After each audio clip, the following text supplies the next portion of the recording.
এই, তোমাদের সর্দার সাহেবকে আমার এসপি যে বললে ছেড়ে দেব? সর্দার সাহেব সম্পর্কে আপনার বোধহয় তেমন জানা নেই। আরে বহু ক্ষমতাবান দেখেছি। থানায় এসে প্রথমে হামকি ধুমকি মারে, পুলিশের 1.5 হাত লাঠি যখন তার পাছার উপর পড়ে তখন হাত জোড় করে মাপ চায়।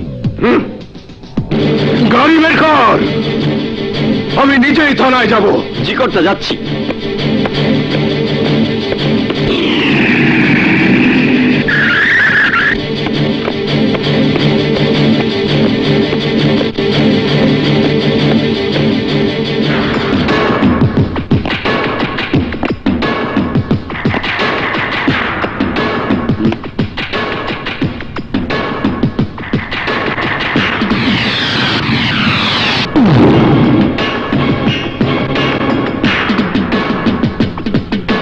আপনি তাহলে ভারপ্রাপ্ত কর্মকর্তা হিসাবে দায়িত্বে আছেন?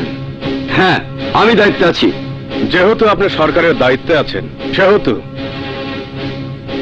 একজন নাগরিক হিসেবে সরকারের চাকরের কাছে জানতে চাইছি, একটি মেয়েকে থানা হাজতে রেখেছেন আইনের কত ধারা মতে? Under section. আমাকে আইনের বই দেখতে হবে। আমার কাছ থেকে জেনে নিন, বিনা অপরাধে একটি সাবালিকা মেয়েকে আদালতের অনুমতি ছাড়া থানা হাজতে রাত্রি যাপন করানো কোনো আইন নেই। এটা আইন বহির্ভূত এবং রীতিমতো বেস অ্যান অফেন্স। আমি তো তাকে নিরাপত্তা হেফাজতে রেখেছি। I want to C the permission from any court. না স্যার, তা নেই। যদি না থাকে তাহলে আমি বলছি, এই মুহূর্তে ওই মেয়েটাকে ছেড়ে দিন। সেন্ট্রি, ওই মেয়েটাকে ছেড়ে দাও। স্যার, আমি আগে থেকেই বের করে রেখেছি। কেন? সর্দার সাহেব যখন থানায় এসেছেন তখনই বুঝতে পেরেছি, তাই বের করে রেখেছি। এসো মা।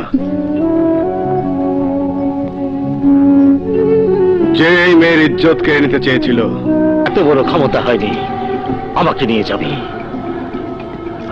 যেহেতু আমার বড় ভাই আমাকে তলব করেছে, আমাকে যেতেই হবে।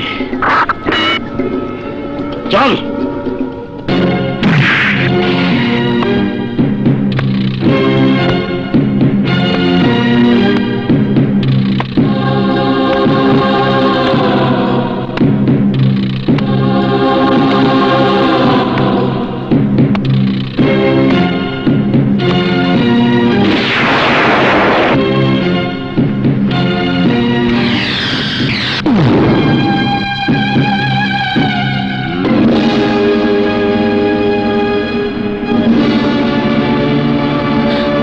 বিচার চাই, বিচার চাই, বিচার চাই, বিচার চাই, বিচার চাই, বিচার চাই, বিচার চাই, বিচার চাই, বিচার চাই, বিচার চাই, বিচার চাই, বিচার চাই।